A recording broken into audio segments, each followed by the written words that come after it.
I'm going to show you how I drastically improved my life this single week. People think there isn't much you can do in 1 week, but I disagree. You can do heaps in 1 week, and let me show you how. So I'll take you through a week in my life and how it drastically improved this week. Mondays, the alarm goes off at 6:28 a.m. It's this specific as if I round to 6:30, I run the possibility of being late into work, and if the alarm gets set any earlier, then I get to work a little earlier, meaning that's less time for me to sleep. And I cherish sleep. It's still underrated despite everyone knowing how important it is. So when my alarm goes off, I take my digital scales and go straight to the bathroom. I start the shower, and while the cold water is running, I weigh myself. I do this every day, so I have more accurate data to track how my aesthetic stat is progressing. I take a pic of the scales for evidence of my weight. I then start YouTube and start listening to some finance content. A lot of these hustle bro self-improvement channels will say, no social media for the first hour after waking up. I don't do this anyway since I'm under a time crunch in the morning, aka getting ready for work and then going to work. But in terms of YouTube, I absolutely use this shortly after waking. But I use this for education. This increases my investor stat as I just gather as much possible info on the stock market. I don't use this for entertainment until my stock/finance videos are all done for the day. So I listen to this stuff while in the shower. Once that's sorted, I get my razor and then get in the shower. I shave my face every morning as I suit a clean shaven face better. I don't need to shave anything else since I get laser hair removal. It's cost me upwards of $6,000 so far, but mind you, some of these sessions are prepaid, so I haven't used these up yet, and the sessions will become less frequent as the effects of laser become slightly more permanent. You still need upkeep, but instead of every 2 months for me, they can eventually become every 6 months. So it's not like I'll need to pay $6,000 every 2 years for laser forever. And yes, I shave my face without looking in a mirror. I can gauge where I'm missing spots easily. After that, I'll use a face wash and a body wash. Some people don't use these. I'd suggest it as there are numerous benefits to your skin this can provide as opposed to just rinsing them with water. Once that's done, we hop out of the shower. Dry off, put clothes on, then brush teeth. After that's done, I use a face moisturizer, and then I apply hair gel or a hairspray depending on how long my hair is at the time. Now we're all set. I grab the scales in my PJs and I go to my room. I clean my ears and then head to the kitchen. I grab my food for the day and then head out. I chew gum on the way to work. It helps blunt my hunger since I don't eat a traditional breakfast, since that helps me cut calories and gives me more time to sleep. It's also good for mewing purposes. During the whole car drive, I'm listening to finance-related videos, making the most of this dead time in my schedule. It takes me about an hour to get to work, so may as well put this time to good use. Mondays, I work 8 o'clock to 4:30. The other days I work 8:30 to 4:30. We get a half-hour lunch break, which means 2.5 hours gets taken off my work time, and I need to work 38 hours to fulfill the full-time objective. So one of the days in the week I need to work an extra half hour. I may as well get it out of the way on a Monday. I choose to start earlier instead of finishing later as that's how my employment started, and I've just gotten used to it. Plus, sometimes you just want to get work out of the way. I cherish my jobs, make no mistake, but obviously sometimes you just want to go home. So my job Monday to Friday is as an accountant. This is my career. I can't work from home, which is disappointing, but I'll be able to negotiate that benefit in the future once I'm more senior. The tasks I do each day vary as I work in industry. What this means is I'm an accountant for a specific business. I don't do tax work, I don't do the record keeping, providing advice, etc. for anyone else other than this business. You can't walk into this building I work at and ask if I can do your taxes, or do your record keeping, or give you business advice, etc. That is known as public accounting. I do private accounting, which is referred to as working in industry in the accounting world. Public accounting is commonly considered terrible work, although you do learn way more in public accounting, but I'd much prefer my current role. Yes, you learn more in public accounting, but that's so you end up working higher up in public accounting. The work environments there are generally way worse than industry. There's plenty of stories on Reddit that will provide this example for you. So my work days on Monday usually start off with going through my emails, and the requests in here can vary widely. Sometimes it's other stuff asking for records, asking for invoice copies, asking you to call someone back, etc. They could also be from customers with queries regarding their account at this business. They can also be queries from vendors asking us about certain payments we made, when payment is to be expected, what this thing is in our records, etc. Once they're all answered, whatever I do next can depend on the day. Sometimes I split phone bills, fuel bills, run a payment forecast, check e-commerce accounts, fix up journals, a bunch of accounting stuff that's more specific for my job. For obvious reasons, confidentiality, I can't say anything other than vague generic tasks. All the while, I have one AirPod in my ear listening to finance stuff. On Mondays, there usually isn't much finance since it's Sunday over there in the United States. Most content creators in finance are from the United States. And the New York Stock Exchange is obviously closed on their weekends. So by the time 9:30 AM rolls around on a Monday, there's maybe some Aussie channels like ComSec and Bell Direct that have uploaded, but their videos are super short. So usually I'm listening to music right now. I listen to video game soundtracks. I never listen to music with lyrics as it somewhat distracts me, and I prefer to leave that for the gym anyway. If you listen to the same music while studying, while driving, while working out, etc., I find that some of the songs lose their gym hype, so I just don't do this. So I work 8 to 4:30 on Mondays, as mentioned before. I take my tea break at 10 AM, in which I have a can of tuna, some seaweed, and some potatoes. Lately I've been having the potatoes with some butter, as there's free butter in the tea room. This adds such great flavour to the potatoes, and it's free too, since work paid for this butter. So the macros for this meal are 32 grams of protein, 0 grams of fat, but there's about 5 if you do include the butter, and then there's about 40 grams of carbs. The macros can differ depending on your source and what website you're getting your information from, but it's close enough. It'll do. This meal also cost me about $3.44 in total, potentially less since I may have overguessed the cost of potatoes when you break it down as to how much you can get per serve when you buy a bulk packet, which I discussed in a prior video. It's also even less since I get a 5% discount from groceries thanks to my second job's staff discount, and a further 5% off the tuna since it's a supermarket brand product, which I get a further 5% on top of the other 5%. Not bad. $3.44 for a tasty, filling, gym-friendly meal. I've also touched on the vitamin and mineral reasons for this in another video too. There's a rhyme and reason to every food I eat. I cover every single vitamin and mineral you need, and I try to make them as cheap as possible, all the while making it enjoyable to eat. This literally doesn't feel like a diet to me at all. So after tea, I do more work. I take lunch around 12 o'clock. The reason is, during 2021, when I started, we had limits on how many staff could be in the tea room at once, because of that whole COVID physical distancing bullshit. So at 12 o'clock, there was usually no one in the tea room, so I would go into the tea room then and use the microwave. If there were too many people in the room, I'd have to wait for someone to leave before using the microwave. So ever since then, I just got used to having lunch at 12 o'clock. My lunch consists of a red meat, sweet potato, a kiwi, and some dark chocolate. I also use iodized table salt and smoky barbecue sauce on the meat so that it's not super bland. This costs me at least $5.13 and at most $6.08. The actual cost is somewhere in between since I never get every meal at its cheapest, nor do I get every single meal without any specials. Additionally, I get staff discounts thanks to my second job, and the beef and salt are supermarket brand products, so I get a further 5% off. But let's not overcomplicate the math here.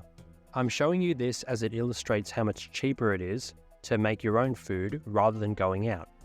I am bad for the economy, and fast food establishments hate me. Watch how I destroyed their revenue with one YouTube video. Well, maybe two now that this video exists. The macro breakdown of this meal is 34 grams of protein, 35 grams of fat, or 5 grams of fat, it depends if I have beef or kangaroo, and 45 grams of carbs. Lately, I've been having kangaroo on my non-training days and beef on my training days. The kangaroo is slightly more expensive per meal, which I touched on in my 2023 updates video. It's about $1 to $1.50 more expensive per meal, but it's 270 less calories, and at the time of recording, my weight was shooting up rather fast for my liking. Ideally, you want roughly 200 grams of weight gain per week if you're lean bulking, as per a discussion I heard from Eric Helms years ago. Maybe you want more if you're more serious on bulking, but I'm trying to drag out the time it takes me to have to cut again. So implementing this type of calorie control so I don't have to cut again for ages is my choice.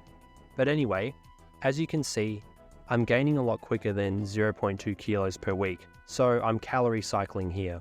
And as mentioned in my first meal, the nutrient breakdown is discussed in my 4 meals video. So depending on the day, I may have halved my protein shake around 2 p.m. Otherwise, I have to have the entire thing before gym. And sometimes that causes some digestion issues during the gym. No thanks. And if I drink this entire 700ml drink in the car drive to the gym, I need to pee really badly, and it's an hour drive before I get to the gym, so it makes for a very uncomfortable drive. Especially if there's roadworks or some shit holding you up, which often happens. So if I have gym that night, I'll drink half of this protein shake at 2 p.m, so there's no digestion problems during the gym since I don't have that much in my stomach, and so there's less liquid I need to hold on during the drive. But if it's a non-gym night, like my Mondays are, then I'll save this shake for later on.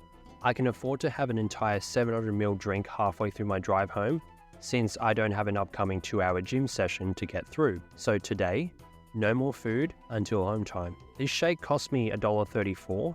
Since I break down the cost of a pack of protein and the amount of serves I get, it would cost me around $2.47, but I just use the free milk at work. And it'd actually cost less than $2.47 because of my staff discount and further supermarket brand product discount. The macros for this shake are 48 grams of protein, because there's 24 grams of protein in a scoop and about 24 grams of protein in 700 mils of milk. There's 10 grams of fat, about 1 gram of fat per scoop, and 9 grams of fat for 700 mils of light milk. Keep in mind this is light milk. If you have full cream milk, it's more, probably about 24. It's the same as protein. And if you have skim milk, it's even less.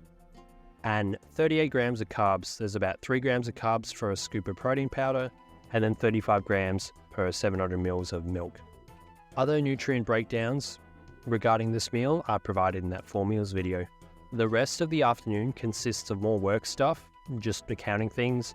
Maybe the Maverick of Wall Street uploads a video in the Arvo, which I'll stop listening to music and listen to that. But other than that, there's no real finance stuff being uploaded during this time, since Monday Arvo is Sunday night in the United States, where most of the finance channels I listen to / watch are located. So 4:30, we leave.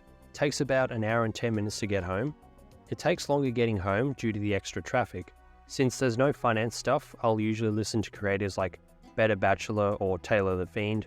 I find this stuff entertaining as it helps give a perspective of some of the craziness going on in the dating market these days. And I thought the stock market was hectic enough, but if I had more finance to listen to, I wouldn't listen to this sort of content from those two guys. I'd pick the finance content. Sometimes I may listen to accounting lectures for my CPA studies, but on Mondays my brain is super fried since I don't get much sleep on Mondays, which will make sense once you see my Sundays. So we get home. It's a non-gym night, and my grind either consists of working for this brand or it consists of study.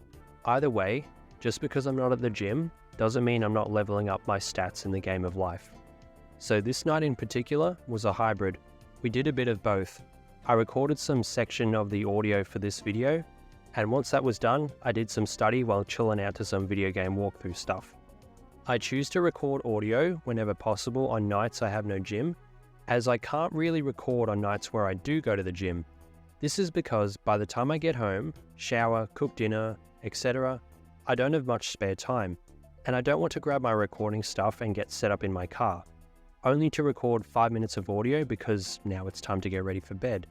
I'd rather do a bulk batch of recording all at once, and that way while I'm having dinner after gym, I can listen to that recording and cut out the stutters, audio glitches, etc. And the reason I didn't just spend the whole night working on the brand is that I have some work to do with my tutoring, and given my new promotion at work, I have a revamped urgency to crack down on my studies and professional development, aka my career stat.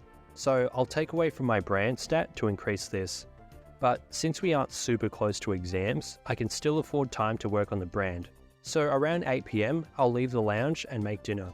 I don't want to make dinner too early, as I'll get hungry before bed and have some trouble sleeping. But I don't want to make dinner too late, as that means I'll have ingested more liquid, which is water, closer to bedtime, which can cause me to wake up in the middle of the night, and if I wake up, I usually can't sleep again for another 2 hours. That makes work and gym really tough to get through the next day. This is another reason why I always want to have some audio recordings done. So if I wake up, at least I can work on the brand. I don't want to set up recording for my YouTube videos at 3 AM if I wake up, especially since my voice will be all croaky at that hour. So for dinner, we have 6 eggs, about 70 grams of spinach, 150 grams of raw weight cooked rice with butter, and we have salt to go with the eggs and rice, and honey to go just with the eggs, and a shot of wheat germ oil after. I won't have wheat germ oil every day since it's fat soluble, and also for calorie control reasons, but the rest of the dinner always remains constant. So this dinner cost me $5.05 if I had to pay for eggs. At the time of recording, our chickens at home have started laying eggs more, so I don't need to pay for eggs for now. The video I made on my diet versus the McDonald's cost diet included the cost of eggs in this meal, since I had to pay for them at the time. But even so, that video was meant to be more applicable to you as the viewer, hence why I didn't do all the math involved with my staff discounts for those groceries. So for now, for me, this dinner costs about $2.45 since the eggs are free, so take away that $2.60. How's that for a cheap meal? Even if we use the $5.05, including the egg prices, which can be even cheaper if you watch that cost diet video, where are you going to find a restaurant meal or a takeout meal for $5.05 that includes as much food volume as this? You won't. So while dinner is cooking, if there hasn't been many Aussie finance channels uploading, I'll listen to that audio I recorded hours ago. All the while, I prepare my food for the next day. I'll put my tuna can in my bag, get my protein shake ready, grab the red meat, sweet potato and white potato from the freezer, and put them in the fridge to defrost overnight, and then cut up a kiwi. Once that's all done, and I'm eating my dinner, I'll listen to that audio recording from before and cut out any stutters, glitches, etc. The macros for this dinner are 30 grams of protein, 40 grams of fat, 55-ish grams if you have a shot of wheat germ oil, and 120 grams of carbs. And again, nutrient benefits are listed in that 4 meals video. After dinner, I'll wash the dishes I made and pack my gym stuff, and put my gym bag in the car and go for my nightly walk. This helps aid digestion, helps me relax, and a number of other benefits that Stan Efferding has touched on in this video here. After that, I'll feed the pet bird/dinosaur, I'll brush my teeth and then apply minoxidil to help stave off that receding hairline. Once that's done, usually I'll go back in the lounge for about half an hour and basically do what I was doing before dinner. Here I am getting in a quick physique check. This will come into play later in the video. But this is no pump, okay lighting and after dinner. Not as lean as you can be in pics if you take them after waking up / being fasted. And yeah, there's some Taylor Swift playing in the background, sue me. I'll do this relaxing in the lounge room thing while doing some work on my brand or study up until about 30 minutes before I want to be asleep. I'll go back to my room, maybe do some more work, but now I start unwinding for the day. I'll put on this Pokemon Mystery Dungeon retrospective video from Spacey Soundy, an 8-hour video on one of my favorite games of all time.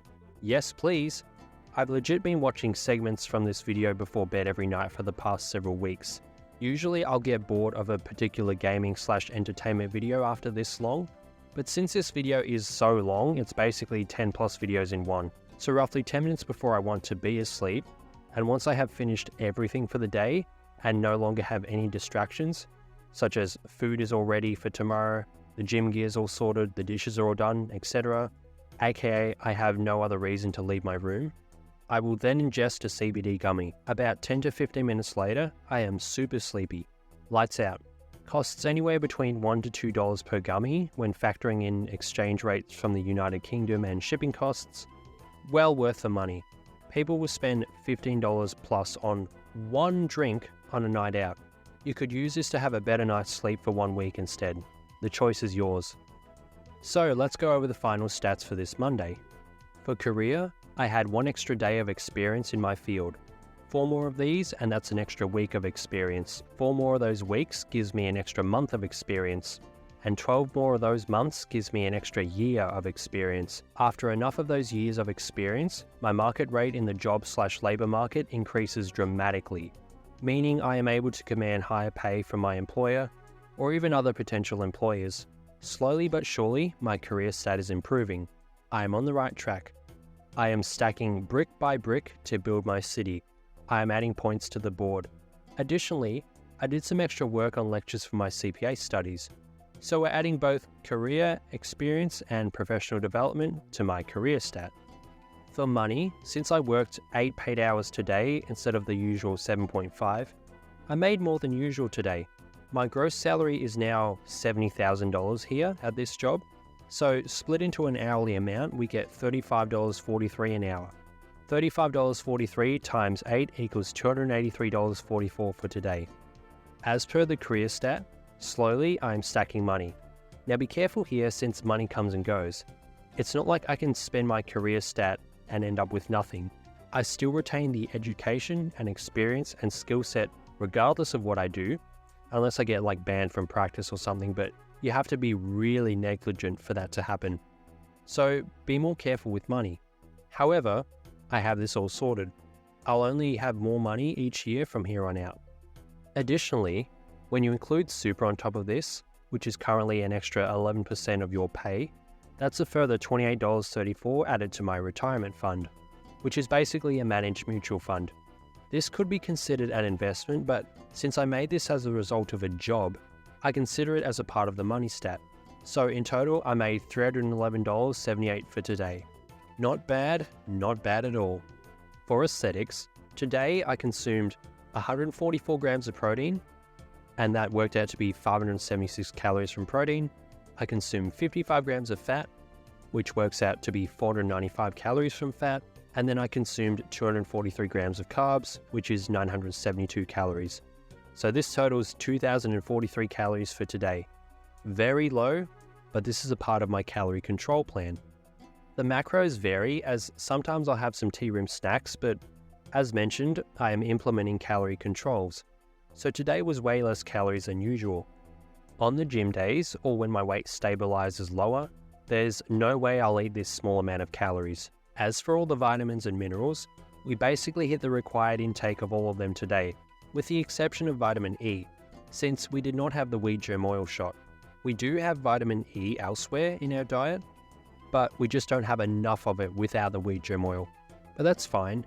Calories are more important in this particular instance. As for what the food today cost me, I used up about $17.04 on this entire day's worth of food.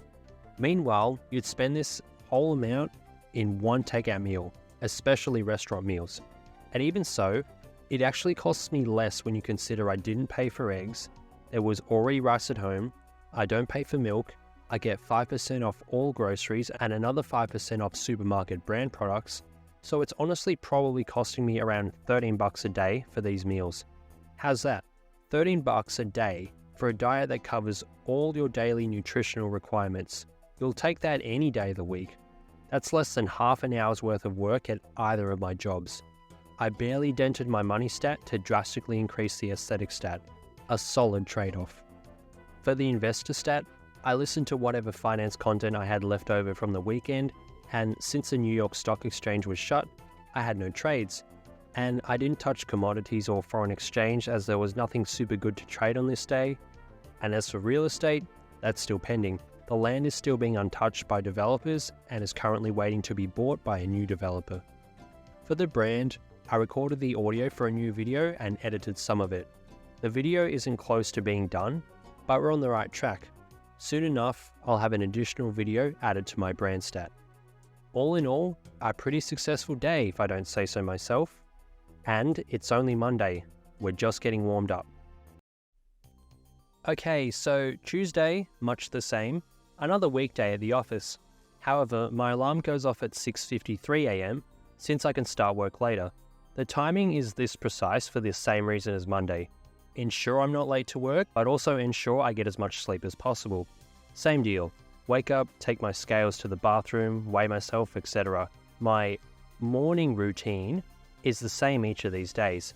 None of this waking up unnecessarily early to meditate, to journal, to go for a run, to have a healthy breakfast, none of that stuff. Sleep trumps all of those. You can do this shit later. Chances are you have time at night for this, unless you're compensating by going to bed earlier. Don't wake up early and lose sleep for this. So 7:30 to 8:30 we drive to work. Tuesday and Wednesday morning I'll count the tills. If you've seen my prior week in the life videos, I always did this on a Monday. Now this has changed due to new staffing arrangements. I do this Tuesday and Wednesday. This takes about an hour. After that, I'll process the transactions into the system once I've checked for any variances, and then I'll post it. Usually I take my first tea break right after this is done. Nothing new, same meal as always. So as mentioned yesterday, my tasks really depend. This day in particular, I had to run this payments forecast report and send it to the managing director. And I had a lot of calls to take today, as well as calling a lot of other people back. Thankfully, they were mostly easy calls, sorted out, some invoices, yada yada, stuff that's specific to me and my job. Took lunch at the usual time and had the usual food. Nothing really different about this day. I started sipping on my protein shake around 2 p.m. as mentioned yesterday, splitting up the 700 mils of milk. So there is one differing factor for today though, the investor stat. The New York Stock Exchange was open overnight and we had some good trades here. This trade on Charles Schwab netted a tasty 9.5% gain. I opened this trade about a week ago. I got the idea from a Twitter account I follow. They mentioned how the chart of Charles Schwab was looking bullish, and another account I followed mentioned how 29 of the last 30 insider trades for the company were calls, not puts, meaning the insiders see the stock going higher. So there is probably more upside to this, but I can't be certain. All I care about is making a profit, so now I'll close. Another trade was for whatever this company is. I got the idea from the Maverick of Wall Street. He mentioned this chart was looking bullish in one of his videos, so I hopped in, a nice 2% gain in a few days. You'll take that for sure. The best banks are paying 5% in an entire year, so 2% in a few days is for sure a good trade. Another good one here, DraftKings. I got this idea from a Twitter account I follow, and you should too. At the time, DraftKings chart was looking like it was heading upwards, so again, I hopped in. Almost 35% overnight. You'll take that for sure. I've made bigger trades before, but they were based on earnings and they were my own assumptions. There are no earnings during this week, and even so, I'm a little wary since this market can move in either direction regardless of what the earnings actually say. It was easy in Q3 of 2022 since most companies were missing their expectations and the stock would drop as a result. In this current market, companies can miss, but the stock can still rise for some reason. All this is to say, a 35% gain overnight is almost unheard of in this market with my current trades. Here's another idea from the same account, almost 6% overnight from cats. Maybe you're a dog person, but you've got to love this cat. No, not Cat from the Timberwolves. After all that, the cat as in the construction business. Last trade here, Jets, the airline ETF. This idea is courtesy of Click Capital, one of my new favorite channels I've mentioned recently. Once again, it was due to his analysis of the charts. I'm learning how to do them myself, but why would I do them when other people with more experience can do them instead? I'll stick to my strengths and focus on my CPA studies. I'll slowly gain the knowledge, and in the meantime, I'll put my ego aside and let the experts do this for me. No doubt if I was a certain someone, I'd be belittling these guys and acting like I know more than they do. More investor stat here. MooMoo will provide these updates often, the gap ups and gap downs. Sometimes I make trades based on this. I made one the other day on a stock called Wolf. It's gonna huff and puff and blow my account down. Usually I don't trade this, but sometimes I may see something I think is worth the risk. So lastly, for the investor stat during this workday, I wrote down some ideas from videos I had seen during this day.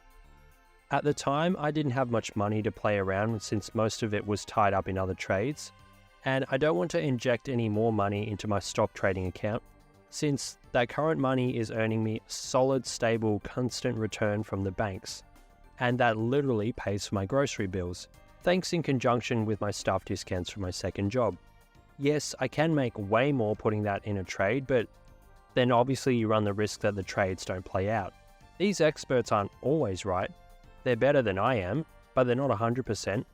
If they were, they'd be the world's richest people. Whereas the money in your bank is legally protected and it's a guaranteed return. So anyway, these trade ideas, I may or may not execute on them. If I make trades on them at all, I'd have small sizes of only like 40 to 50 bucks on them. IGV is an idea from the MAV's technical analysis. Tesla is likely to go up based on dark pool orders that I found from an Unco Chartist video. All you need to know is dark pool is like underground trading, and dark pool orders were extremely bullish for Tesla, meaning the big dogs underground see a rise in Tesla coming. Avgo is an idea from Options Drops, a channel I gave an honorable mention to in my top 8 finance channels video. He's pretty good at these charts too, so I may decide to open a trade before bed tonight. So all of those were bets that the stock would go up, but there's one stock that's likely to go down, Rivian. This idea is from the MAV. Based on market mechanics and options trades, this stock is likely to decrease in the coming days/weeks at the time of writing. Now, needless to say, by the time you're watching this, these trades are already outdated. Don't go long on Tesla and short on Rivian because you saw this video. These trades made sense at the time of this week. It takes me a while to edit this stuff and to actually make the video. I'm just demonstrating an example of what my week looks like. There's plenty of info I gather, plenty of stocks going in different directions each day. I will trade based on what I like, what I see, who I trust, at that particular point in time. So those trades were based on this Tuesday. I didn't touch any commodities or foreign exchange. They are discussed in the finance channels I watch, but I didn't see any strong direction or good opportunities one way or the other. These markets are open at the time I'm awake. Most of my trades are for the New York Stock Exchange, which is literally open right on my bedtime, and it literally closes shortly before I wake up. But it is what it is. I don't trade the Australian Stock Exchange much since I don't have as much info for this. And I don't have many good platforms I can use either. The ones that do offer it have high minimum trade amounts and absurd fees. However, I will trade them in due time. In fact, I've been using the technical indicators I bought from Click Capital on some Aussie stocks to test them out. I talked about this in the video where I slammed Scams as Adonis School. I didn't practice with them today since I had limited spare time, but usually during the week, if I have a spare few minutes here and there, I'll just play around with them. This is what I would do instead of scrolling on social media, a much better utilization of my time. So we finish work and head to gym. Takes me about an hour to get to gym. Today's session was an upper. It's the same as the one I mentioned in my 2023 updates video. No changes here. We start by warming up the rotator cuff with cable abductions. Make sure your arm stays glued to your armpit. Otherwise, it doesn't hit your infraspinatus, supraspinatus, or teres minor. It'll instead target your medial delt. We don't do that yet. We do that later. Then I do cable lucky cats, followed by cable liberty raises. I haven't seen much of this movement before, but I learned it from Australian strength coach, aka Sebastian Oreb, who is Hafthor Bjornsson's coach, or at least was. I don't know if he is anymore, since I don't keep up to date with the fitness space much. Either way, Sebastian got this movement from Andrew Locke. This targets your serratus anterior in its intended movement pattern. This can be a hypertrophy exercise in itself, but I warm up this muscle as it's a stabilizer of the rotator cuff, the only free moving joint in your body, so you want this as prepared for your session as possible, as it's the most injury prone area in your whole body based on the fact it's the only free moving joint. I've mentioned this warm up, the shoulder anatomy, Andrew Locke, etc. in prior videos. First exercise, hanging leg raises. Make sure you curl your pelvis up as high as you can. If you can't do this movement hanging from a bar, use cables. Lie on the floor, ideally have a mat under you. Use some cable attachment to attach your legs to the cable machine, and curl your legs up using cables as a resistance instead of gravity. The best ab movements are the ones that involve you curling your pelvis towards your rib cage, not moving your rib cage down towards your pelvis. Dr. Stu McGill has good research on this, but crunches cause wear and tear on your discs in your spine, which slowly degrade them. This doesn't really happen with moving your pelvis towards your rib cage. Once again, This has been discussed in my past videos. Now, I do this movement first since it's tough. I got used to this movement when I was cutting, and I can't skip this exercise if it's the first in my session. What am I going to do? Leave the gym as soon as entering? No. So pro tip, if there's an exercise that's first in your workout, you can't skip it. I've been guilty of skipping this movement in many workouts in the past due to how tired I was by the time I got to them. Next movement, pull-ups. Weighted, nice flex for the gym. Pull-ups are the reason my back is my best body part. Next is flat dumbbell press. This is new. I've never actually had this in my workout routines ever until this year. I've always done flat barbell bench, but I don't do that anymore since I was stagnating on the movement. It took too long to warm up for, it was getting boring, and this movement is easier. Given how flat out my schedule is, it's nice to look forward to a gym session with minimal tough exercises. Make no mistake, this workout is still tough. There is a lot of volume, but at least it comprises of a lot of isolations and machines. There's no major compound movements I need to psych up for and take a lot of time warming up for. The time it takes me to do 3 sets of flat barbell bench, I could do 4 sets of flat dumbbell press and a set of incline Smith machine press. So I guess removing flat barbell bench is also a time management move. Get in more volume for the same amount of time. After that, I go back to the pull-up bar, but I do chin-ups instead. Pull-ups are when you have a pronated grip, aka your knuckles face your face. Chin-ups are with a supinated grip, your palms facing your face, like you're holding some soup. A supinated grip for a cup of soup. After that, I'm supposed to do Smith machine incline bench, but sometimes there is some goober using this, so I'll just switch up the routine. It's fine anyway, as long as my first 4 movements go in order, which they always do, I'm okay with this. So Smith machine incline bench, I use the 30-degree angle, which is the first option up from flat. Jeremy Ethier has some EMG stuff saying that you get better contraction in the upper pec on a 30-degree incline as opposed to 45. This does have its limitations and caveats, but even so, I prefer this incline as opposed to the steeper incline. Next up, rope upright rows. Sometimes the rope is taken, so I'll switch up the order again, but in an ideal day, I'll do rope upright rows after the Smith machine. Then after that, the rope overhead tricep extension, since I already have the rope, so I may as well use it. After that is cable bicep curls, and then I do crucifix raises. These are basically loo raises but with cables. Then I'll do machine chest press, and lastly, machine shoulder press. I feel the machine shoulder press doesn't do much for me. I feel the burn, but it's more so just a fluff exercise. I may as well do them since it takes up maybe 3 to 4 minutes, and in my university prime, I had a lot of fluff exercises and it seemed to have worked. In 2021 and a lot of 2022, I cut out a lot of the fluff and had more efficient exercises in my routine, but I didn't seem to grow as much. Now that I've added the fluff back in, I have grown. So I'm not sure which exercises work and which ones don't, since when I do change my workout plan, I change several factors at once. But all I know is that when I add more volume, I grow. So if it's not broken, don't fix it. I'll stick to this routine. Lastly, the cool down. Same as the warm-up exercises, except I'll also just hang off a bar for about 30 seconds at a time. I'll do 2 to 3 of these and then head off. There's many physios and whatnot that have vouched for the effectiveness of this. So Tuesday, I shop. It's been my tradition since 2021. I used to have a friend that worked every Tuesday and we'd talk for ages.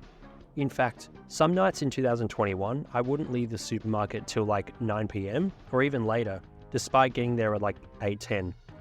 My old Tuesday sessions used to be like 2.5 hours, which is why I was at the supermarket so late. But she doesn't work Tuesday nights anymore. Plus, now I'm more inclined to get on with my day. So I still do see some people there, but I'm not as close with them. So I may briefly chat or just say hey and go on with my day, as this supermarket I shop at is also the one I work at. Obviously, I know people working in the store. What I buy depends on what I need at home. Sometimes I have enough kiwis and tuna, for example, but I may need to top up on other stuff. This week in particular, I had some specials on my 0-calorie energy drinks and Ziploc bags, which is what I use for meal prep. I don't need these yet, but if they're on special, I may as well, since obviously they don't expire, unlike most of my other food. I already had a lot of beef, kangaroo, sweet potato and white potato prepped at this time, so I don't need to buy any more. I also bought heaps of tuna the week prior to take advantage of my once per month 10% off my grocery shop that my supermarket provides to us employees, so I didn't need any more of that either. I like implementing small money hacks like this. I'm an accountant, what can I say? I can't help it. I've gone over the cost of my diet in a prior video, and I've also gone over the nutrients too, as I've already talked about in the Monday section. So I saved an additional $16.10 for this particular shop by taking advantage of the specials on the energy drink and Ziploc bags. I saved $18.50 in total, but the other $2.40 saved was thanks to my staff discount in conjunction with the extra 5% off specific supermarket brand products. In this case, it was the spinach and eggs. I needed an extra dozen of eggs as an emergency in case my family decides to eat the eggs that our chickens laid, since I don't have any backup plans for dinner if there are no eggs. We live 15 minutes from the supermarket. It's not that far, but if I come home from gym one night and there's no eggs left, I'm not driving back to the supermarket to get eggs. As you can see, I have very little room for error in my schedule. Any lost time hinders a stat increase or decreases sleep. So I'll have some spare eggs just in case. Worst case, my family can use those eggs for omelets one day. So shopping is all done. I go home, have a shower, listen to any more finance stuff, usually from Aussie channels. I'll listen to this while in the shower and cooking dinner. From here on out, it's the same routine as Monday night. Cook dinner, prepare food for the next day, listen to finance, then listen to audio recordings for my next video, wash dishes, get gym bag ready, go for a walk, brush teeth, minoxidil, CBD gummy before bed, etc. The one thing that changes is I won't be back in the lounge before bed, since by the time I get home from gym and shopping, I'm like 30 to 40 minutes behind my usual Monday night, meaning the last 30 to 40 minutes I spend in the lounge room chilling out is lost. So that's fine. I'll still do some extra work on my stats, but this will be in my bed instead. Now, Tuesday night is my pay night. I get paid fortnightly from the office and weekly from the supermarket, so I download my pay slips while eating dinner, and then plug them into an Excel doc that tracks all my earnings. It makes calculating my income way easier at the end of financial year. So that's a wrap for the second day of the week. Let's see them stats. Career, as per usual, another day done. I didn't do extra study today, but we still had one more day of experience. Money, a little less than Monday since I work 7.5 paid hours instead of 8. So that's $35.43 times 7.5, which equals $265.73. Adding in super, that's $292.30 in total. Not bad at all. I'll count my stock gains in the investor stat since I don't withdraw this. I keep it in my portfolio and I keep playing with it. Aesthetics, a much larger level up than yesterday since I had a gym session today. As per usual, we had healthy meals, and now we have a full upper body session to add to the board. The total macros were 155 grams of protein, 98 grams of fat, 272 grams of carbs, which totals 2,590 calories, along with basically every vitamin and mineral hit in their appropriate quantities, except for maybe omega-3 and vitamin E, since I didn't have my wheat germ shot and I didn't have any fish oil tablets today because I'm just keeping the fat calories down a bit, just while we're tightening up the weight a little bit. Investor, listening to new info as per usual, some profitable trades, which is always nice, slowly gaining information on who knows their stuff and who doesn't. Imagine how good of a grasp I'll have of this stuff in 10 years. And imagine how much more money I'll have to play with then too. This is another example of adding points to the board. Brand, not much progress here since I didn't have much time at the end of the day, but we still got some work done. Another stat increase. So Wednesday, hump day, same as usual. Wake up, shower, drive to work, eat the same meal at 10 a.m, etc. Literally nothing else is different other than what happens in the stock market. Today I had 3 nice profitable swings. John Deere was thanks to technical info from Connor Bates. The JP Morgan trade was thanks to technical info from Click Capital a few days prior. And Home Depot was thanks to some technical info provided from options drops the week prior. It just took a while to play out. There is no single one channel/account that posts every good trade out there. All the other finance professionals look at different signs and different charts and have their own unique perspectives. This is why you keep listening to finance content, so the algorithm keeps pumping out new channels for you to check out. New channels with new ideas. More points on the board for your investor stat. Here is a list of all the finance channels I'll usually watch before 9 AM. I watch all of these on 2x speed, otherwise I don't get through them all. Nobody's Special Finance, I always watch this. In fact, it's the first thing I watch when I get in the shower. I'll watch his market open live streams, which by the time I wake up, the market's already closed, but it's still nice to hear what happened at the start of the market just to get a gist of what happened. Heresy Financial, most often. Sometimes I won't watch a video of his if it just doesn't seem interesting to me or it's not going to help my investor stat much, but most often I will watch his videos. NASDAQ King, always watch them. Joseph Carlson, sometimes I'll watch him. I'll at the very least click on them, and then if I feel the video is not exactly going where I want it to go, then I'll just click off. Possibly Coin Bureau. Usually I'll watch his weekly market recap, but not much of his other stuff. Walk the World, always. Unco Chartist, always. Options Drops, always. Hamid Trades, always. Stocked Up, always. By the time these are all listened to, it's 9 AM, and between 9 AM and 11 AM, a new batch of finance content is uploaded. These are usually ComSec TV, which I always watch, Bell Direct, always, Click Capital, always, We Profit Day and Night with Stock Curry, always, Zip Trader, often. For the rest of the workday, there isn't really anyone else who uploads except the Maverick of Wall Street. I'll watch/listen to his videos if they're for the public. I used to be a part of his paid membership program, but given the fact I now have heaps of other channels and Twitter accounts as my finance sources, I no longer have the need for subscribing to his membership, and it saves me $14.99 a month. And if you've seen my diet costs video, this is like an entire 3 days worth of food. And even so, as my tutoring classes ramp up, I'll need to have some spare time in my day to listen to these lectures or seminars or recordings, whatever. I'll need that spare time each afternoon to listen to these over and over, given the classes/lectures are 3 to 4 hours. And I'll need to listen to these over and over to get the gist of the subject. So that'll probably be what I listen to during the afternoons going forward. So yeah, same routine each workday, up until gym. Wednesday is leg day. Sigh. I warm up with foam rolling, then the McGill Big 3, and then some other stretches for less than 10 seconds if I feel I need it. Foam rolling is for releasing your fascia, which can become tight as you remain sedentary in an office job throughout the day. Slowly move over the tight area, the tight muscle, until about 70 to 80% of the tightness has dissipated. The McGill Big 3 activates your core so that your lower back becomes less prone to injury. Any extra stretches I do is to ensure my lower back is safe for this workout. I don't do any major static stretches or anything before a workout too, and my reasons have been elaborated on before. I start with hanging leg raises, gonna get those cheese grater abs.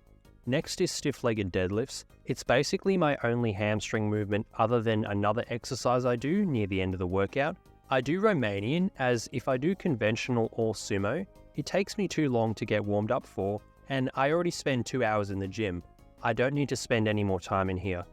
Plus, those variants aren't as optimal for your hamstrings as the Romanian or stiff-legged version. Third exercise is the big dog, barbell hip thrusts.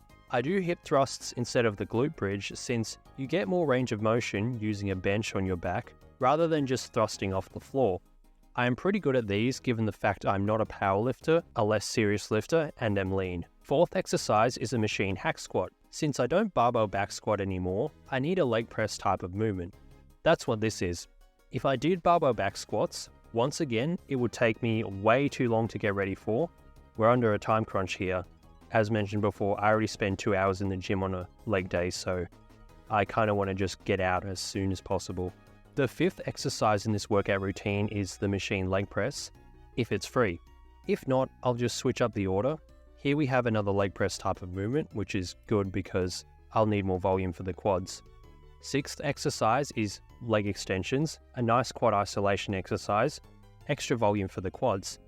Seventh exercise is cable hamstring curls. Our gym has a machine where you sit down and curl your hamstrings, but I don't like this as much, and that machine is quite popular. so I'm less likely to get this machine during this workout. But the cables are usually free at this point in my workout, once everyone else has left. Since my gym is mostly school kids and tradies, so they get to the gym earlier since they finish work earlier than I do, and don't work as far away from the gym as I do. So, by the time I finish work and drive all the way to gym, they've already had half of their workout done. You need a leg curl movement and not just hip hinge movements, since your biceps femoris muscle doesn't cross your hip joint, meaning you don't actually target this muscle when you do hip hinge movements like stiff-legged deadlifts. But you do hit this muscle when you do leg curls. Last exercise is cable reverse crunches, another pelvis to ribcage movement, which is what you want instead of moving your ribcage towards your pelvis, aka most other crunch type of exercises. Stu McGill has plenty of research on this. It's not the best for your spine health over the long run if you constantly do crunches. I cool down with basically the same warm-up, foam rolling, McGill Big 3 and any miscellaneous stretches if I so please. Same nightly routine as usual. I go straight home after the gym since I already did shopping last night. So yeah, shower, cook dinner, listen to more finance, go for the walk, etc. Literally nothing else is different. The only thing that may change is what kind of work I do for the brand or study, but it's literally all the same. My nightly routine after the gym is always the same. The finance content I watch after gym is usually ComSec TV. Again, they upload twice a day, one morning report and one evening report, and I always watch this. Heiser Says, most often. Trade Travel Chill, most often. Personal Finance with Ravi Sharma, always. If you're an avid viewer of mine, you may be like, wait, that doesn't include every finance channel you've mentioned in the past? Correct. This is a usual routine. If the other channels listed in that rankings video have uploaded, I may listen to them, but they're not in any particular pattern. Example, The Plain Bagel and Patrick Boyle only seem to upload on Saturdays Australia time, which is about Friday night US time. So they're not a part of a routine since they're not frequent uploaders. All of the channels I talked about upload most days, except for probably Personal Finance with Ravi Sharma. He does 2 to 3 times a week, but usually he uploads like around 7:30 p.m. So he naturally becomes a part of the nightly routine whenever he does upload. Especially given by the time nighttime rolls around, there's not a lot of finance left. It's not like I don't have room to listen to him. Also, I mentioned in my top 8 finance channels, Just Trading, the top channel there, wasn't mentioned. Now, for some reason, they stopped uploading literally about a week after I uploaded that video. Did I jinx them? I must have. Weird since they had more than 1,000 videos before I found them. Interesting. Anyway, that's a wrap for Wednesday. Let's go over the stat updates. Career, an extra day of experience. I didn't get any extra study done tonight as I did some work on the brand. Not like there was much spare time anyway. Money, an additional $292.30 including super, same as yesterday. Aesthetics, a gym session, and 155 grams of protein, 98 grams of fat, 272 grams of carbs, which totals 2,590 calories, same as Tuesday. Investor, more info required, as always. You don't listen to finance content every day and not grow as an investor. And there was also 3 profitable trades made. Brand, a little bit of extra work. Not a lot, but the little bits of work eventually add up. Thursday, same old, literally the same routine. Same diet, various tasks at work, same usual stat increases, another day at the office, another day, another dollar. Stock trades for this day. Unity, this was majorly overbought during this week, so I shorted. Made a nice 10% plus gain. Moderna was a chart play from the Maverick of Wall Street. Oil was based on info I'd seen from Nobody Special Finance. Freeport McMoran was another chart play from the Maverick of Wall Street. MODG, a golf stock, this was a chart play from Stocked Up. Alcoa, another chart play from the Maverick of Wall Street. And lastly, we have Visa. Not sure who this was from, it was either Stocked Up, Click Capital, or Options Drops though. Now just real quick, I will make trades based on my own info that I haven't seen from other people too. It's just, at this point in the week, there hadn't been any opportunities that I saw personally. So not all of my stock trades are thanks to other people, but a good chunk of them are, and a good chunk of them are from my own brain. And then obviously some that lose are from me, and some that lose are from the experts. But at this point in the week, we didn't have any losing trades that got stopped out. One thing I do every Thursday is a finance update. I go over the amounts I have in cash, stocks, crypto, gambling, and real estate. Although the real estate figure doesn't change much since I'm not bothered to constantly check the new valuation of my land. So on this particular week, we've got over $80,000 in cash, around $7,000 in stocks for swing trading purposes, $600-ish in crypto, $1,500 in my sports betting accounts, which will probably stay the same until the AFL finals come around, since I don't really bet much unless it's on the NBA or some other random sports league I find on Sportsbet. Like this one time I made like a $20 bet on some esports game and won like, I don't know, another $10 in profit or something. I don't know, I just saw the odds and just clicked bet, made some money. But I don't do that too often. I have about $39,000 in my retirement account, and I have more than $100,000 in equity in my real estate. I've talked about why I have so much cash instead of investing it in stocks in other prior videos, but basically it's because bank interest is guaranteed, and if I put the money in the stock market, it can drop in value by the time I need the money. Now, given my real estate delay, I could start dollar cost averaging into the market and potentially get a better return than 5.5%. And at the time of this week, in this stock market at the time of making this video, the stock market was headed way up. However, there are many reasons as to why the market may be down in the coming years, so I'll play it safe and just keep it in the bank where it retains its value and accumulates a guaranteed return. Yes, it loses value due to inflation, but that can also happen with stocks. And the $325,000 land figure is locked in. So although the value of the land is going way up, the price I have to pay stays the same. So as long as the number in the bank account stays the same or increases, I'm getting a good deal. Whereas obviously if you put it in the stock market, let's say I put $50,000 in the stock market and then that value becomes $45,000 by the time I need the land, it doesn't matter if that stock portfolio is going to get me a 10% return for the next coming years. I needed that money now for the land.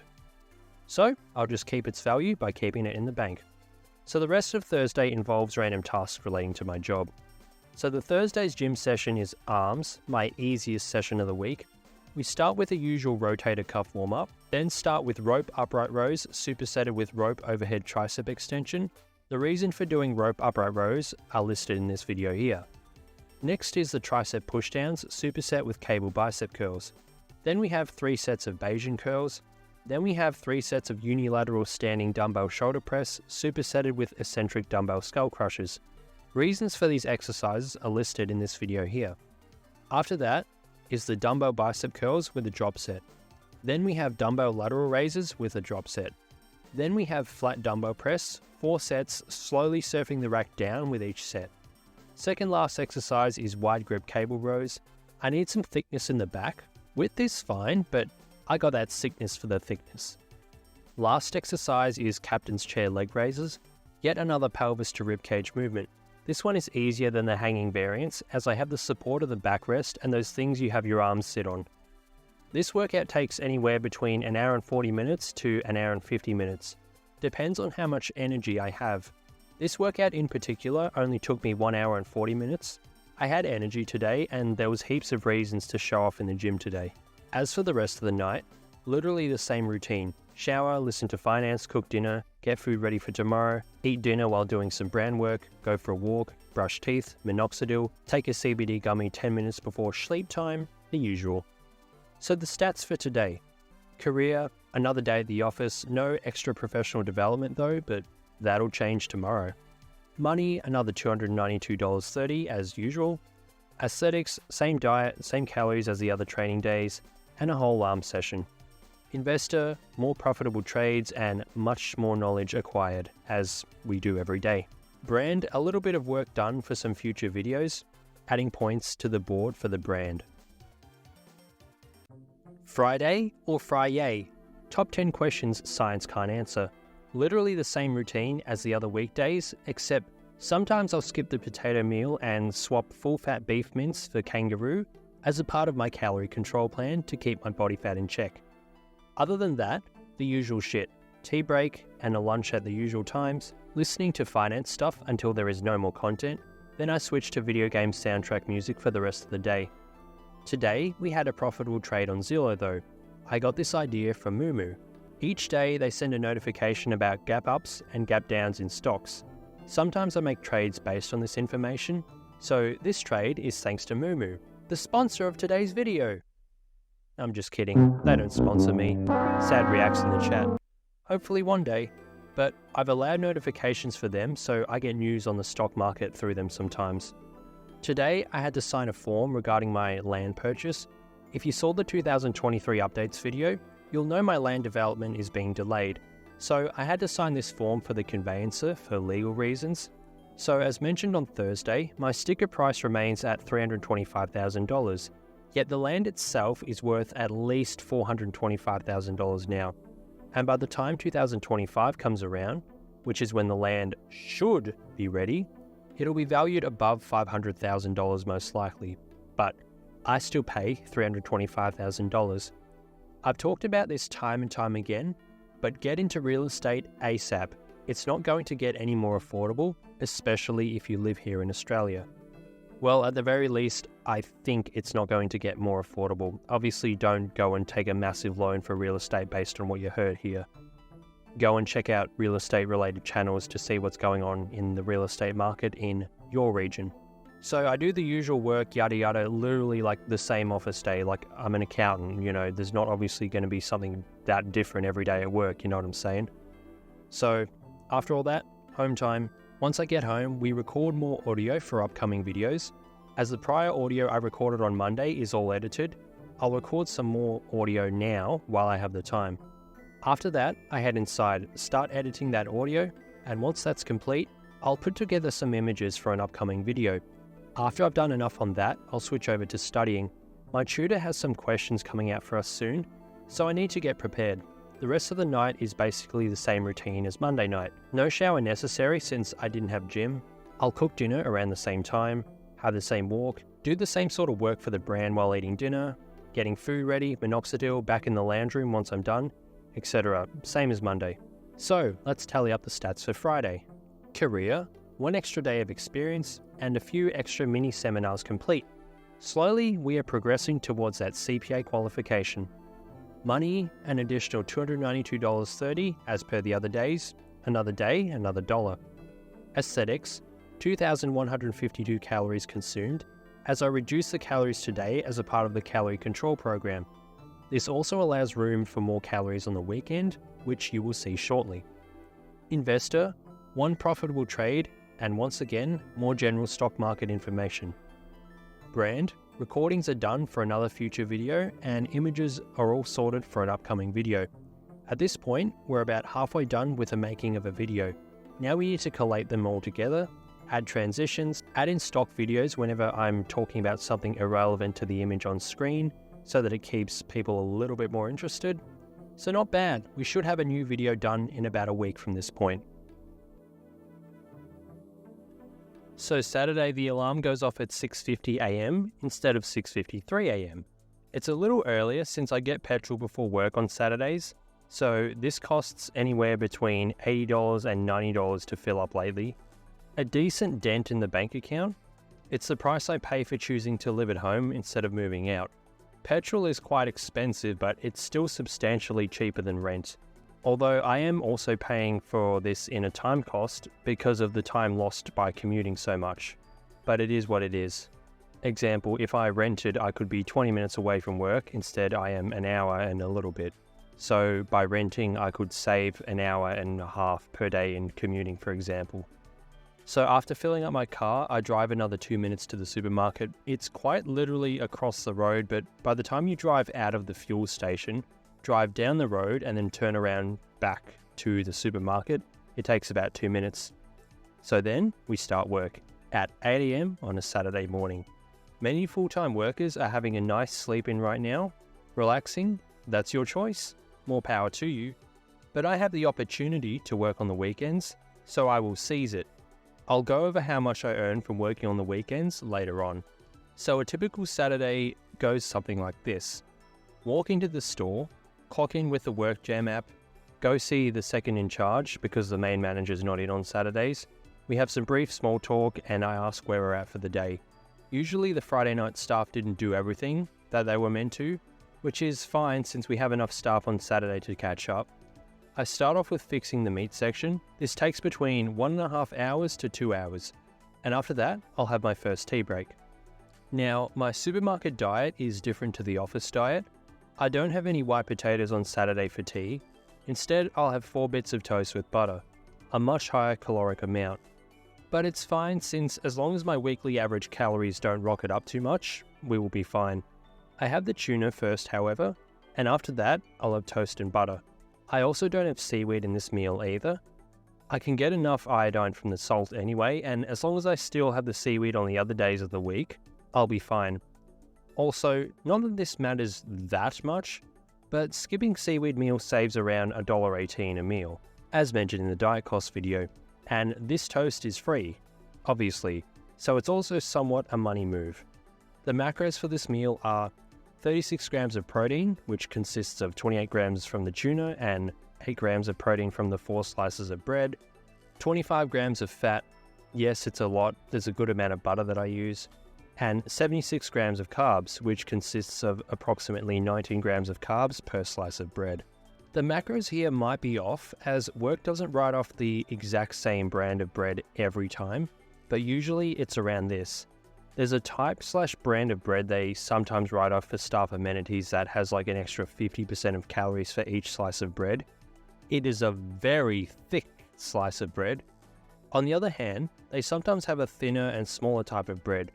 I don't get too caught up on this since I'm not deep into a cut, and I've had many years of fitness experience, whatever that means, to know that this stuff doesn't matter in the grand scheme of things. I have the Excel doc and the scales, so I can tell if my weight starts to creep up, and then I can just cut weekly average calories in general. So all that is to say, the exact calories for this toast doesn't matter. I always track my first Saturday meal like this. The bakery department often puts a packet of cinnamon donuts in the tea room for us staff members to eat. You bet I also have some of these too. The amount I eat depends, but you can just tack on another 15 grams of fat and 30 grams of carbs to my caloric intake for today. So, after tea, I may do some final work on the meat section. Sometimes I'll leave the chicken until after my first tea break, so I'll fix that up and then help out the other staff members. More often than not, it's basically just working some backstock, which is stuff that didn't fit on the shelves yesterday, so we'll see if it fits on the shelf today. If we don't have any of these to do, then we work the new load, aka the new stock that arrived this morning. I'll do this until around 12:30 PM. By then the other new load arrives, so I just do that. It's as simple as using a pallet jack to shove into a pallet and then moving it into either of the fresh convenience fridges. Or I'll move some of the stock into the produce fridge, since this truck delivery has both fresh convenience and produce stuff on it. Some people hate doing this task. It is quite boring, but it's simple and straightforward and takes around 30 to 40 minutes. Although the second in charge manager comes back from his tea break somewhere around 1:20 PM, so when he comes back, I'll go on my break. So he will take over this task. I start my lunch break by shopping, since if I shop after work, it's usually kind of busy and I just want to go to the gym at that time. So I do it at the start of my lunch break. I bought some usual items like kiwis, spinach, and I also bought beef today since I knew I'd start to run low on these soon, and I'll have time for some meal prep this weekend. After shopping, I keep my groceries in the fridge, then I'll have my lunch. This lunch stays the same as the office days, although I may have a few extra items that are found in the tea room, like maybe more bread, but mostly it's just the same. So when I get back from lunch break, I'll maybe work on more of this load for about 15 to 20 minutes, and then I'll take over the second in charge's markdowns. This is a task where you go around reducing any stock that has its expiry date soon. This is a pretty easy but time-consuming task, but it's fine, a nice easy Saturday afternoon task. After this is done, usually it's around 4 PM, the next staff member arrives and I'll let him know what's going on, a handover if you will. Oh, by this time the other staff members for my department have left too. The other girl leaves at 2 PM and the manager leaves at 3 PM, so I'm on my own for an hour. So anyway, once I debrief with this staff member around 4 PM, I'll take my final break and then go and help him out. He is usually rerunning the meat department by this time, since the last time it was worked was around before 10 AM when I did it at first. So I'll do this until 5 PM. My 9-hour Saturday shift is now over. Solid stuff. A productive way to spend your Saturday. But we're not done yet. Next up, gym. I sip on my protein shake a little bit before gym, since at this time it's been around 3 hours since I've had any food. And with a 2-hour session in front of me, obviously I'd get hungry if I had no calories recently. I'll sip on a little to stave off hunger, and I'll drink the rest on the way home.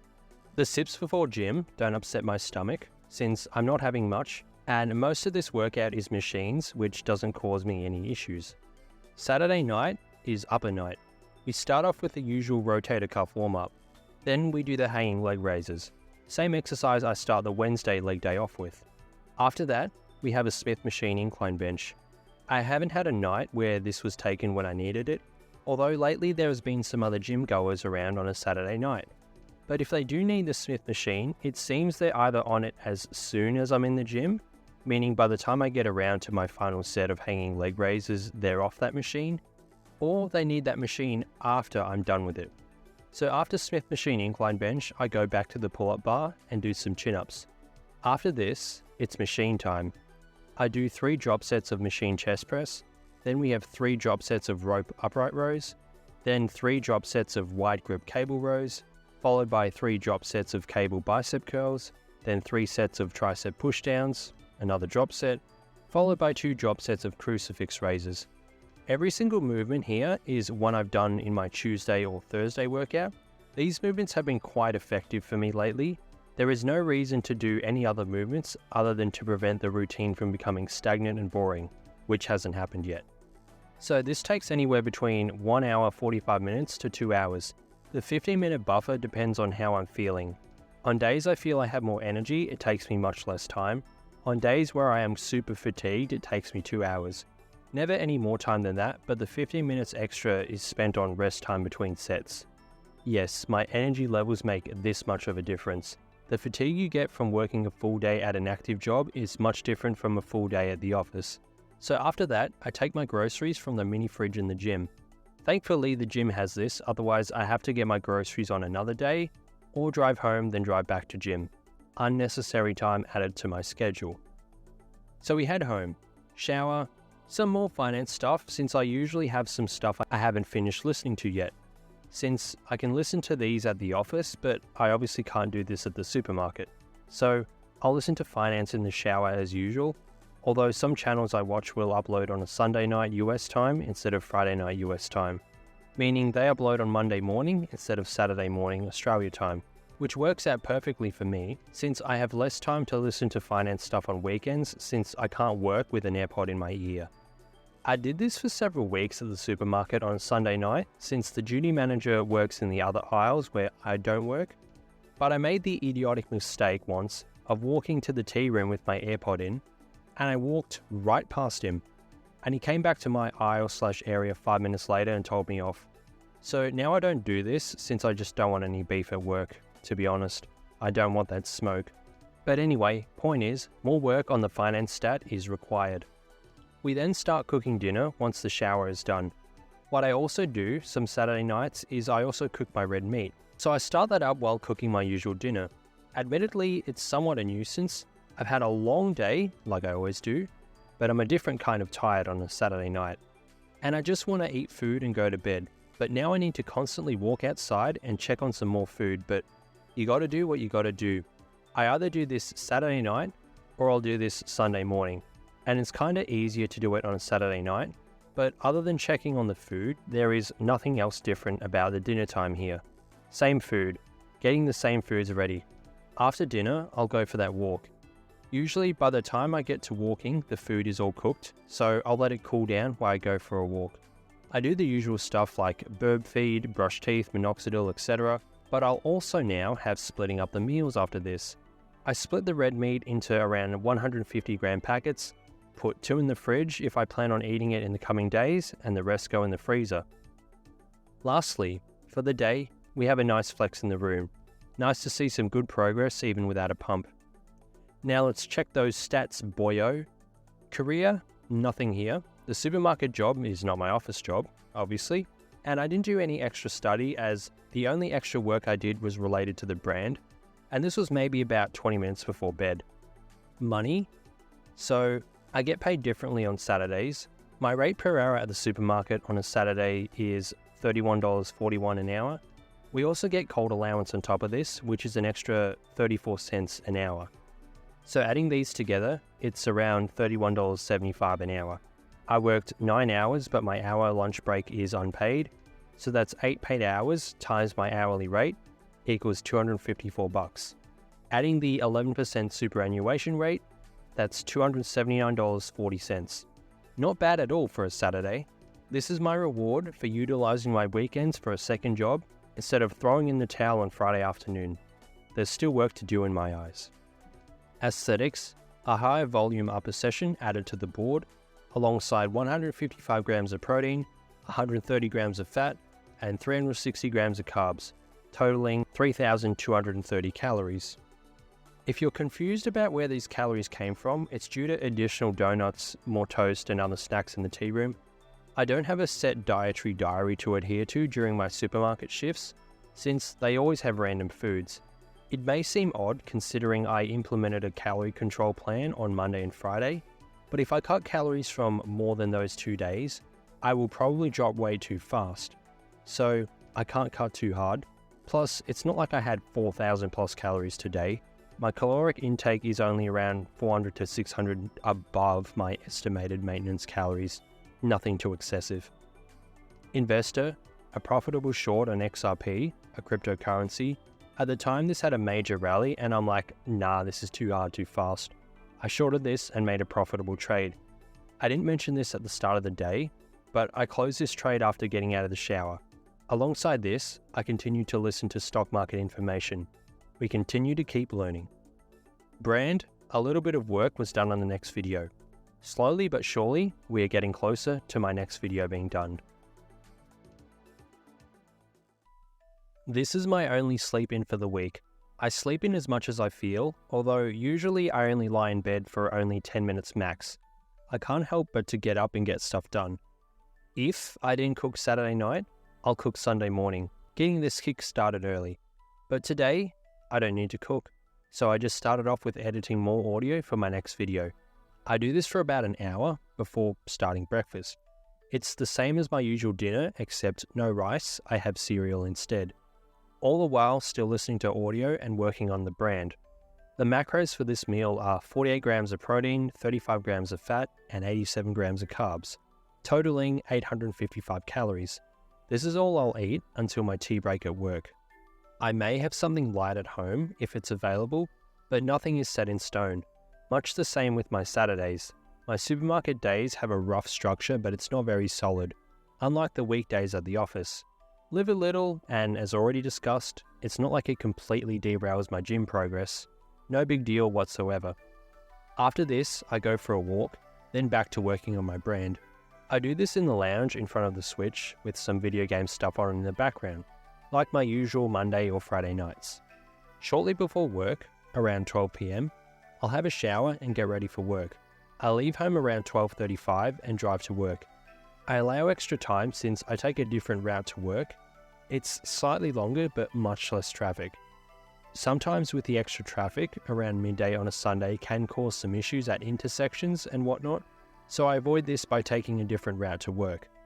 So Sundays we start work at 1 PM.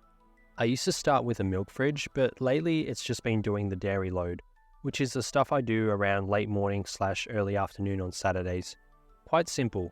I may also receive the load, which is that pallet jack thing I mentioned with the produce department that I do on Saturdays, but it kind of just depends. So I'll do that receiving the load thing or working the load until around 2:30 PM. Then maybe I'll do some milk till around 3 o'clock to 3:15. Then I'll have my first tea break. Same as Saturday's tea break, tuna and toast. After that, I'll either do more milk or more load for about 30 to 45 minutes. Then I'll start on the meat section. I'll do the meat section somewhere around 4 to 4:30 PM to around 6 PM. Then I'll reduce the stock with the short use by dates even further, as we can't reduce these too early, but we can't reduce them too late either. Or we also can't not reduce them at all, so they get a final markdown at around 6 p.m. Once that's done, I'll work on the meat load for another hour or so, and then I'll take my lunch. I might take my lunch earlier if I have a tutoring seminar to go to, but usually I'll take my lunch/dinner/hour break around 7:15 p.m, meaning I get back to work around 8:30 to 8:35 p.m. I also get another 15-minute break, but I combine these two. Makes no sense to be taking any 15-minute breaks between 3:30 and 7 p.m, which is the time between my two other breaks, since if I ate something then, which I probably would, I'd be too full to eat my dinner. And it makes no sense to take a break after 9 p.m. since there's still stuff to do. So this is pretty cool. You finish your hour plus break and you only have an hour and a half left of work. My hour break consists of my usual lunch with the red meat, etc. But I also have my protein shake alongside this too. Reason is, I need the extra protein hit, and if I have it any later, it's way too much liquid before bed. So I'll have this earlier, and it doesn't make sense for me to have it at any other stage in the day. I don't want to have it alongside breakfast. It's unnecessary to have it right before work. I don't even have time to drink this alongside the tuna and toast because you've obviously got a timed break. If I took another 15-minute break in between the tea and dinner, I'd be so full by the time dinner rolls around that I wouldn't be able to eat most of it.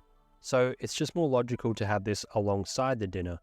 You can make the argument for protein timing, but there's enough protein in each of these 3 meals today, so this isn't really a concern. During this lunch break, I hopped onto Zoom to attend a tutoring call. We had a somewhat sample platter before our studies formally begin. At this time, we were about 2 to 3 weeks out from our first official class. So once that begins, I'll be going ham on study, hence why most of the time you've seen when I'm not at gym or work, I've been spending time on the brand. The quicker I get this video done, the quicker I can get on with my studies.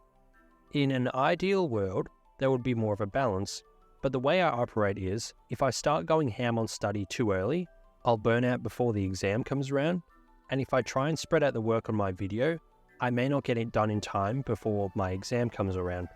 And I'd rather not go 2+ months without an upload, so front-loading my brand and backloading my studies is the best method for me.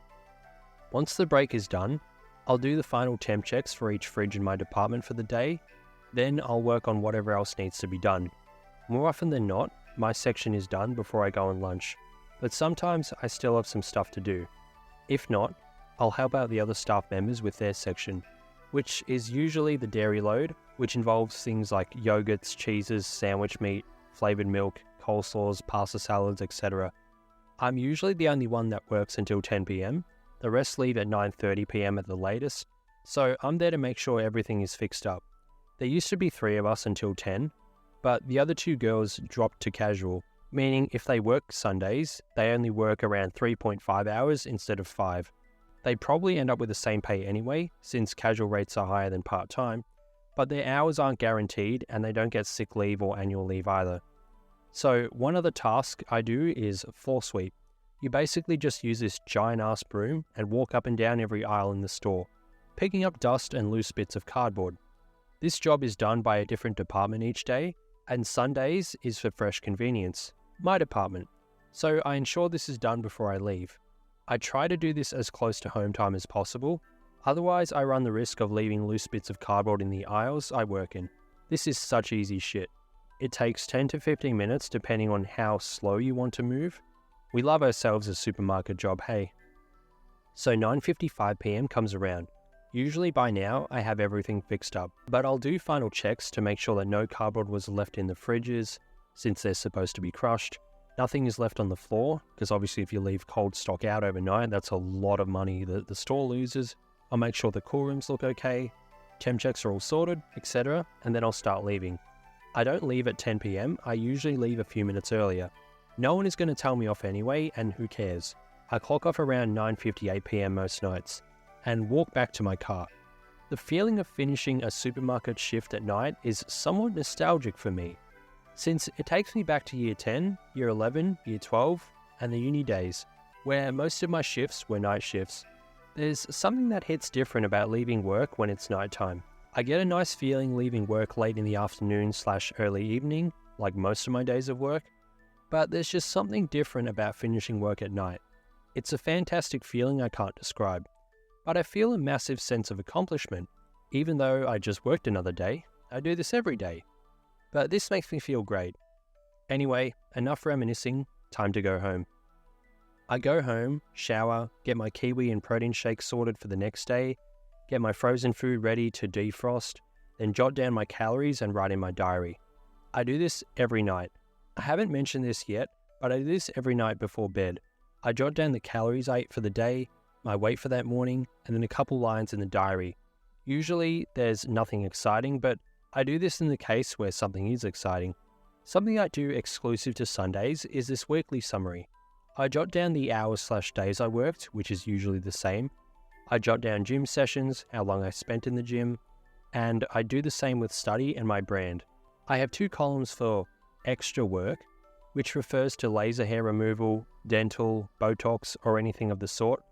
And I also do the same for any social events, of which there was none this week, hence why I made this video, or at least decided to track the actions of this week when I knew it was going to be a stock standard week, so you guys get the gist of my usual grind. Around 11:30 PM, I'm super tired as I've had a CBD gummy recently. I'll be asleep shortly, and I'll be up at 6:28 AM to do it all again. This is going to be a rough sleep, but it's a necessary part of the grind. I can't change my Sunday work hours now. I used to work 7 AM to 4 PM on a Sunday, which you would have seen if you're an OG viewer, but this changed since it was going to be a struggle finding me the hours to work with a new supermarket. Since now we have a proper manager working in fresh on Sundays, whereas at the old store we didn't really sort of have one for a while, so I guess I was sort of replacing that role. But I offered to do the 1 PM till 10 PM shift when we moved. I called the manager before we opened and I said I can do this shift if needed. Otherwise, I'd need to go to a different department or change my contract down from the 18 hours that I have. No thanks, I like money. So this was my only option, which is fine anyway since I like at least 1 sleep in per week, rather than 1 sleep in every day off, which is around every 30 plus days for me. Regardless, it's a rough sleep, but it's necessary. Now, let's wrap up the stats for this Saturday. Career, I had a little bit of extra study that I did during my hour tea break at the supermarket. Since the new tutoring I'm enrolled in sometimes has Q&As on a Sunday night, so I may as well get some work done since I'd only be just chilling out in the tea room anyway. Money, my Sunday rates are $37.68 an hour. Adding in the cold allowance, that's $38.03 an hour. Times this by 8 for the 8 paid hours, that's $304.23. Adding in the 11% for superannuation, that's $334.65. Not bad for a Sunday, hey? Better than sitting at home doing nothing. Aesthetics, no gym sessions today. I used to do a quick home workout on Sunday mornings, but I knew this would change even when making my 2023 plans video. And since my last week in the life video /series, I have ditched this as I want Sunday mornings for the brand, meal prep and study. The macros for the day have totaled 155 grams of protein, 80 grams of fat, and 310 grams of carbs. There's less calories here since there are no donuts available, and by the time I've had my usual lunch meal and the protein shake in the tea room for my last hour break, I'm quite full, so there's less room for any extra work snacks. Investor, another day of listening to investing stuff, although there isn't as much on Sundays since the finance content creators are usually on some sort of break. Although usually there's a Hersey financial video, a Walk the World video, a Personal Finance with Ravi Sharma video, which are all part of my weekly listens. There are also a few other channels that upload once per week, on Sunday time here in Australia, which I always listen to during the tea breaks at work, or lunch breaks, or when I'm at home. And these are Mott Capital Management, Joseph Hentges, Trade Brigade, Specialist Share Education.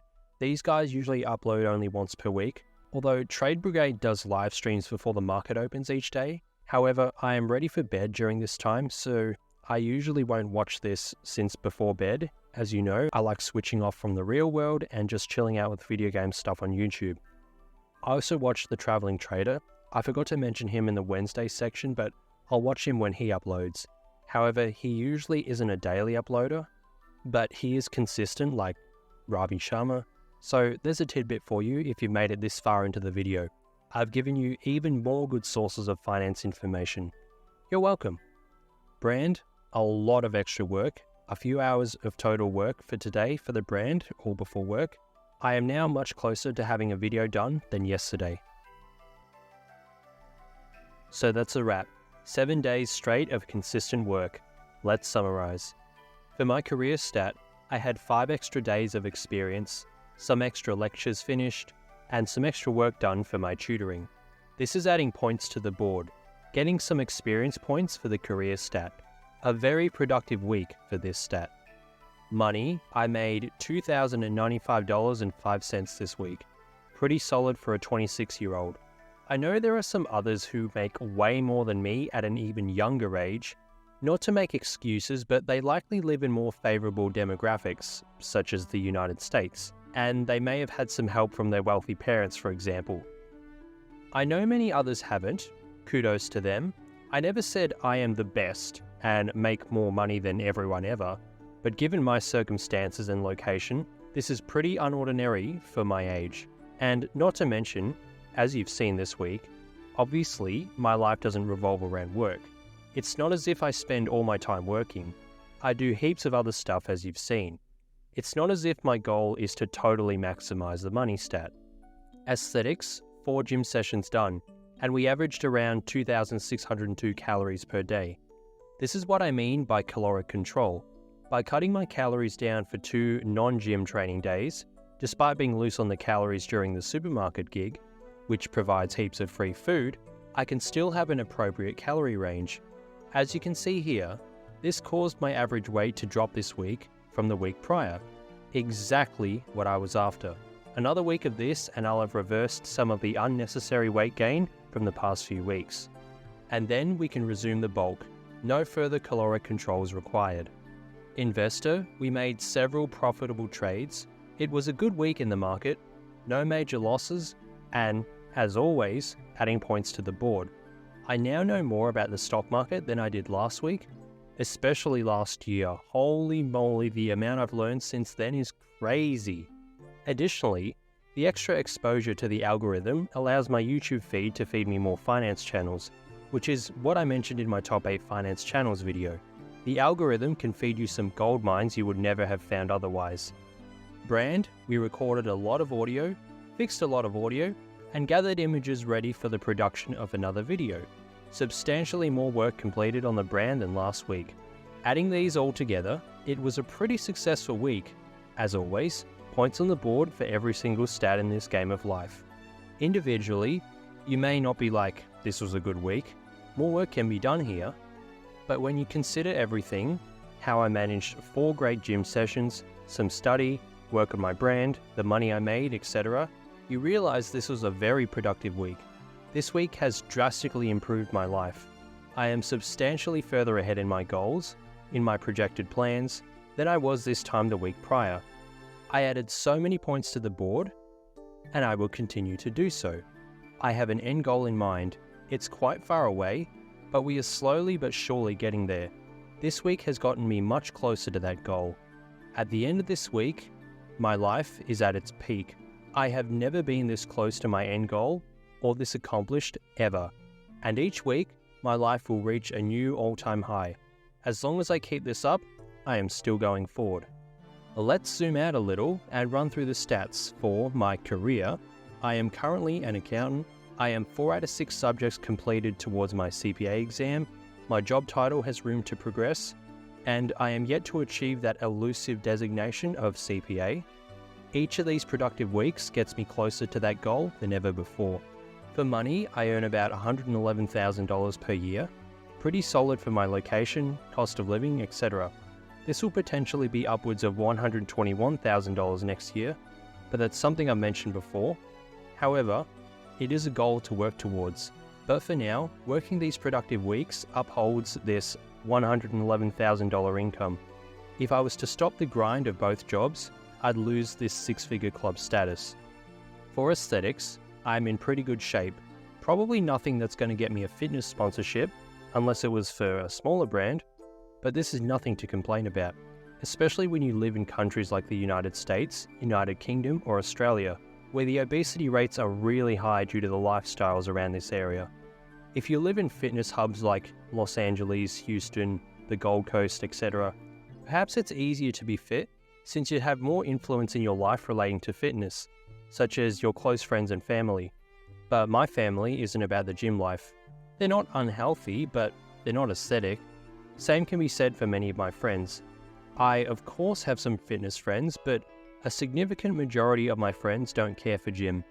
The point of this is to say, I have one of the top physiques in my area, although admittedly that's not a very high bar to clear. But perhaps I'd be fitter if I lived in a more fitness hub type of area, as I wouldn't have made so many fitness mistakes earlier in life. And maybe would have gotten into fitness earlier with the correct information. Who knows? And who cares? Investor, I am well versed in many aspects of the stock market. I can understand what most of the top dogs say when they talk about it in their finance YouTube videos. However, given my time zone, I'm unable to have practical experience with day trades in the New York Stock Exchange. I will use this for the Australian Stock Exchange eventually. It's yet another goal and another point to add to the board, but for now, the focus needs to be on the CPA studies. In order to maintain this status and knowledge and upkeep it, I need to continue to listen to the stock market information from the experts. Just imagine how much more I'll know in 5 years from now. I also currently have land in my name. It's ages away from being developed, but I will build on it. My land is big enough to fit a 4-bedroom house. I will have one, and I can rent out the other 3 bedrooms. Eventually, I will become a landlord. So I need to keep grinding in order to achieve this title. Brand. This brand has grown significantly since I started it. YouTube is the main focus, obviously. I haven't done much work / any work on the other platforms for a while. As mentioned, CPA studies are my focus. But given the fact at the start of 2021 I had no channel, and I had no subscribers for ages, the growth here is still insane to me. I never thought I'd even have an audience. I made heaps of videos and I couldn't believe when they had an extra view that wasn't me just rechecking the video for any potential errors. I was like, whoa, this video got a view. I can't believe it. The subs have slowly grown over time, and I imagine they will keep growing as long as I keep giving away good tidbits and providing a good example for people. In order to maintain my subscribers, keep growing my brand, and earning the right to call myself a YouTuber, I need to keep potting away at these videos. So, zooming out, this is essentially what I am working to upkeep / improve on. I have the foundation, somewhat, for each of these stats, and I need to keep grinding to grow these stats. This week, you just saw, added points to the board for each of these stats. In due time, I will be a CPA accountant, I will earn well over 6 figures, I will be even more aesthetic, I will be a landlord and a professional swing trader, or maybe not professional, but I will be a pretty good swing trader, and I will also be a content creator / entrepreneur. But in order to have the right to call myself all of these at once, I need to work on each of these areas. I didn't finish my degree overnight. I didn't jump right into earning 6 figures. I didn't do a couple of gym sessions and became aesthetic. I didn't listen to 20 stock market videos and became well versed in it. I didn't upload 5 YouTube videos and bam, I had several hundred subscribers. I had to put many more points on the board than that. I have seen that all this hard work pays off, so I will continue to work hard in each of these areas to enhance all of these stats. This is why this week drastically improved my life. Feel free to let me know how your life is going, how your grind is going, what your goals are, anything related to that. Thanks for watching. Hope it taught you something. That is all.